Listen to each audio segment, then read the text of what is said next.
Hi guys, welcome to my channel. Today என்ன recipe செய்ய போகிறோம்னு பார்த்தீங்கன்னா பன்னீர் பெப்பர் மசாலா தோசை. அதுதாங்க இப்போ நம்ம செய்ய போகிறோம். ஹோட்டல் ஸ்டைலில் எப்படி வீட்லேயே செய்யலான்றதை பார்க்கலாம். அதுக்கு வந்து பார்த்தீங்கன்னாக்கா 200 கிராம் அளவு வந்து நம்ம பன்னீர் எடுத்துருக்கோங்க. இது கடையில் வாங்கின பன்னீர் தாங்க. இது நல்லா வந்து பார்த்தீங்கன்னாக்கா சில்னஸ் போன பிறகு இந்த மாதிரி நம்ம கட் பண்ணிக்கலாங்க. எடுத்து ஃபஸ்ட்டு வந்து பார்த்தீங்கன்னா சின்ன சின்ன பீசஸாக வந்து சென்டரில் போட்டுக்கோங்க. சென்டரில் போட்டுட்டு எல்லா துண்டையும் நீங்கள் அதேமாதிரி லெவலில் கட் பண்ணிங்கன்னா தான் நமக்கு ஒரே ஈவனாக நமக்கு வந்து பார்த்தீங்கன்னா பன்னீருடைய சைஸஸ் நமக்கு வரும்.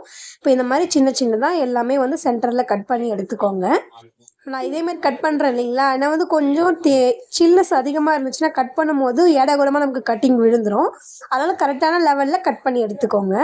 இப்போ இது எல்லாமே கரெக்டான லெவலில் கட் பண்ணி எடுத்துட்ட பிறகு அது சென்டரில் வந்து பார்த்தீங்கன்னாக்கா ஒரு பீஸ் எடுத்து சென்டரில் சின்ன சின்னதாக கட் பண்ணிக்கலாங்க.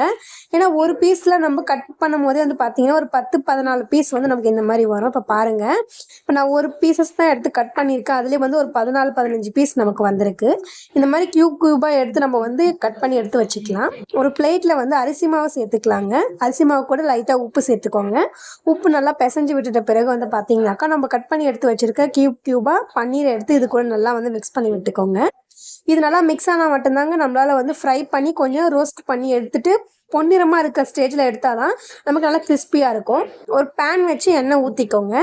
எண்ணெய் காஞ்ச பிறகு வந்து பாத்தீங்கன்னாக்கா நம்ம எடுத்து வச்சிருக்க பன்னீரை இது கூட நீங்க சேர்த்து நல்லா வந்து பொன்னிறமாக வறுத்து எடுத்துக்கணுங்க. நீங்கள் ஒன்று ஒன்றா ஸ்டார்டிங் போட்டுக்கோங்க. ஏன்னா வந்து நம்ம அரிசி மாவு சேர்த்துருக்கோங்க. எல்லாம் ஒன்றா போடும்போது என்ன ஆகுனா நமக்கு பக்கத்துலேயே ஒட்டிக்கும். அதனால இந்த மாதிரி ஒன்று ஒன்றா போட்டு நீங்கள் இந்த மாதிரி 2 பக்கமும் ரோஸ்ட் பண்ணி எடுக்கணுங்க. பொன்னிறமாக வந்து நமக்கு வரணும். இப்போ பாருங்கள், 2 பக்கமும் நமக்கு நல்லா வந்து ரோஸ்ட் பண்ணி எடுத்துருக்கோம் பொன்னிறமாக. இதை எடுத்து ஒரு பிளேட்க்கு இப்போ நம்ம மாற்றிக்கலாம். பிளேட்டில் கொஞ்சம் மாற்றின பிறகு வந்து பார்த்தீங்கன்னா இது கொஞ்சம் நேரம் ஆறணுங்க. அதே எண்ணெயில் வந்து பார்த்தீங்கன்னாக்கா வந்து பட்டை லவங்கம் கிராம்பு போட்டுக்கோங்க. 2 பச்சை மிளகாய் சேர்த்து நல்லா வதக்கிக்கோங்க. குட்டியாக கட் பண்ணி வச்சிருக்க வெங்காயத்தையும் சேர்த்து நல்லா மிக்ஸ் பண்ணி விட்டுக்கோங்க. இதெல்லாம் பொன்னிறமாக நமக்கு கொஞ்சம் பொரிஞ்ச பிறகு மிக்சி ஜாரில் 2 தக்காளி 5-6 பல்லு முந்திரி கொஞ்சமாக வந்து பார்த்தீங்கன்னா சோம்பு சேர்த்து நல்லா மிக்ஸ் பண்ணி அரைச்சி இது கூட ஊற்றிக்கலாங்க. ஏன்னா நம்ம இது வந்து பார்த்தீங்கன்னா வதக்காம தான் நம்ம அரைச்சிருக்கோம். இது நல்லா வந்து பார்த்தீங்கன்னா பச்சை ஸ்மெல் போகிற அளவுக்கு நம்ம நல்லா வதக்கணுங்க. எந்த அளவுக்கு நமக்கு வதக்குறோமோ அந்த அளவுக்கு நமக்கு கிரேவி வந்து திக்காக நமக்கு கிடைக்கும். இப்போ இதில் மசாலா சேர்த்துக்கலாங்க. கரம் மசாலா 2 ஸ்பூன் அளவு சேர்த்துக்கோங்க. தனியாத்தூள் வந்து பார்த்தீங்கன்னா 2 ஸ்பூன் அளவு சேர்த்துக்கலாங்க. பெப்பர் தான் இதில் மெயினுங்க. அதில் வந்து ஒரு 5-6 ஸ்பூன் நம்ம சேர்த்துக்கலாம். இது நல்லா சேர்த்துட்ட பிறகு வந்து பார்த்தீங்கன்னாக்கா நம்ம வீட்டில் அரைச்சி வச்சிருக்கோம் இல்லைங்களா, அந்த மிளகாத்தூளை வந்து பார்த்தீங்கன்னா நல்லா ஒரு 1.5 ஸ்பூன் அளவு சேர்த்துக்கோங்க. இது எல்லாமே சேர்த்துட்டு வந்து பார்த்தீங்கன்னா எல்லாமே வந்து மிக்ஸ் பண்ணி விடணுங்க. இது கூட உப்பு தேவையான அளவு சேர்த்துட்டு நல்லா மிக்ஸ் பண்ணி விட்டுக்கலாங்க. கொஞ்சம் நல்லா எண்ணெய் பிரிஞ்சு வர அளவுக்கு மிக்ஸ் பண்ணணும். ஒரு 1/4 கப் அளவு தண்ணி சேர்த்துக்கலாங்க. ஏன்னா கொஞ்சம் கிரேவியா இருந்தால் தான் நமக்கு ஸ்டஃபிங் வைக்கிறதுக்கு தோசைக்கு கரெக்டாக இருக்கும். இந்த மாதிரி வந்து பார்த்தீங்கன்னா நல்லா மிக்ஸ் பண்ணி விட்டுட்டு நல்லா வந்து கொஞ்சம் புரிஞ்சு வருங்க. எண்ணெய் பிரிஞ்சு வந்த பிறகு வந்து பார்த்தீங்கன்னா அந்த ஸ்டேஜ் நம்ம எடுத்து வச்சிருக்க பன்னீரை இது கூட சேர்த்து ஒரு 2-3 நிமிஷம் வரைக்கும் நல்லாவே வந்து நம்ம பெரட்டி விட்டுடலாங்க. அப்போதான் வந்து பார்த்தீங்கன்னா அந்த பன்னீரில் அந்த கிரேவி வந்து நமக்கு இறங்கும்.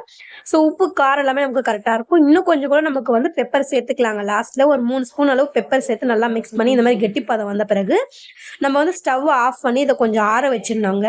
நல்லா ஆற வச்சதுக்கு அப்புறம் வந்து பார்த்தீங்கன்னாக்கா நம்ம ஒரு பேன் வச்சு அரிசி மாவு 2 கரண்டி அளவு இது கூட சேர்த்துக்கோங்க. நல்லா வந்து ரவுண்டு ஷேப்பில் வர மாதிரி வந்து நம்ம அரிசி மாவை நீங்கள் தோசை மாதிரி இதை சுட்டுக்கலாங்க. எல்லாம் பரவலாக வரணும் இல்லைங்களா, அதனால வந்து நம்ம தோசையை முன்னாடி பின்னாடி வெந்த பிறகு வந்து பார்த்தீங்கன்னாக்கா நடு பகுதியில் நம்மளுடைய பன்னீர் பெப்பர் கிரேவியை தூக்கி நம்ம இந்த மாதிரி வந்து ஸ்டஃபிங் எடுத்து வச்சுக்கலாம். இப்போ வந்து பார்த்தீங்கன்னாக்கா நம்ம எல்லா இடத்துலையும் பரவலாக பட்டா மட்டும்தாங்க நம்ம சாப்பிடும் போது நமக்கு தட்டுப்படும். அப்போ சாப்பிட்றதுக்கு எம்மியாக இருக்கும். ட்ரை பண்ணி பார்த்துட்டு எப்படி இருந்ததுன்னு சொல்லிட்டு கமெண்ட்டில் சொல்லுங்கள். இந்த வீடியோ உங்களுக்கு பிடிச்சிருந்ததுனாக்கா லைக் பண்ணிவிட்டு கமெண்ட் பண்ணிவிட்டு சப்ஸ்கிரைப் பண்ணிக்கோங்க. பெல் ஐக்கானையும் கிளிக் பண்ணிக்கோங்க.